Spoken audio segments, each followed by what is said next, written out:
ఒకప్పుడంటే ఇండియాలో బాలీవుడ్డే number 1 industry. కానీ బాహుబలి మూవీ తర్వాత కథ మారిపోయింది. టాలీవుడ్, బాలీవుడ్నే కాక మిగతా ఇండస్ట్రీలన్నింటినీ వెనక్కి నెట్టి టాప్కి వెళ్ళిపోయింది. బాహుబలి, ఆర్ఆర్ఆర్, పుష్ప, కల్కి, సలార్, పుష్ప 2 లాంటి భారీ పాన్ ఇండియా బ్లాక్ బస్టర్లతో మరే ఇండస్ట్రీ అందుకోలేని స్థాయికి వెళ్ళిపోయింది టాలీవుడ్. గత 10 ఏళ్ల జాబితా తీస్తే నంబర్ 1 కలెక్షన్స్ టాలీవుడ్ నుంచి వచ్చిన సందర్భాలు చాలానే కనిపిస్తాయి. గత ఏడాది కూడా పుష్ప 2తో టాలీవుడ్ రికార్డ్ అయింది. అయితే 2025లో మాత్రం టాలీవుడ్ వెనుకపడిపోయింది. ఈ ఏడాది మిగతా టాప్ ఇండస్ట్రీల నుంచి 500 కోట్లకు తక్కువ కాకుండా వసూలు రాబట్టిన సినిమాలున్నాయి. ఈ ఏడాది హైయెస్ట్ బిజీ గ్రాస్ రికార్డ్ బాలీవుడ్ పేరిటే ఉంది. చావా సినిమాతో రికార్డ్ బాలీవుడ్ సొంతమైంది.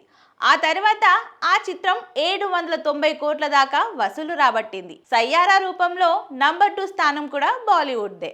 ఆ సినిమా 600 కోట్ల మేర వసూలు రాబట్టింది. ఇంకా శాండిల్వుడ్కు కాంతారా చాప్టర్ 1తో భారీ విజయమే దక్కింది. ఈ సినిమా ఇప్పటికే 400 కోట్లు కొల్లగొట్టింది.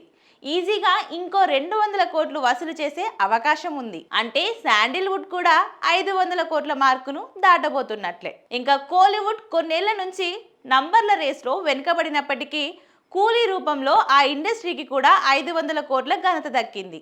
మిక్స్డ్ టాక్తోనే ఆ సినిమా ఆ మార్కును అందుకుంది. కానీ టాలీవుడ్ మాత్రం ఇప్పటిదాకా 2025లో 500 కోట్ల మార్కును టచ్ చేయలేదు. ఓజీ సినిమా 350 కోట్ల మార్కు దిశగా అడుగులు వేస్తుంది. 300 కోట్లతో సంక్రాంతికి వస్తున్నాం 2వ స్థానంలో ఉంది. రాజాసాబ్ ఈ ఏడాది వచ్చినట్లయితే 500 కోట్ల ఘనతే కాదు, హైయెస్ట్ కలెక్షన్స్ కూడా రికార్డు సొంతమయ్యేదేమో. కానీ అది జనవరికి వాయిదా పడింది. దీంతో ఈ ఆశలన్నీ అఖండ 2 మీదే ఉన్నాయి.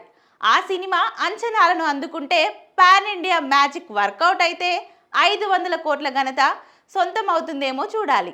మొత్తానికి 2025లో టాలీవుడ్లో 500 కోట్ల మార్క్ ఎవరు సాధిస్తారో వేచి చూడాల్సిందే.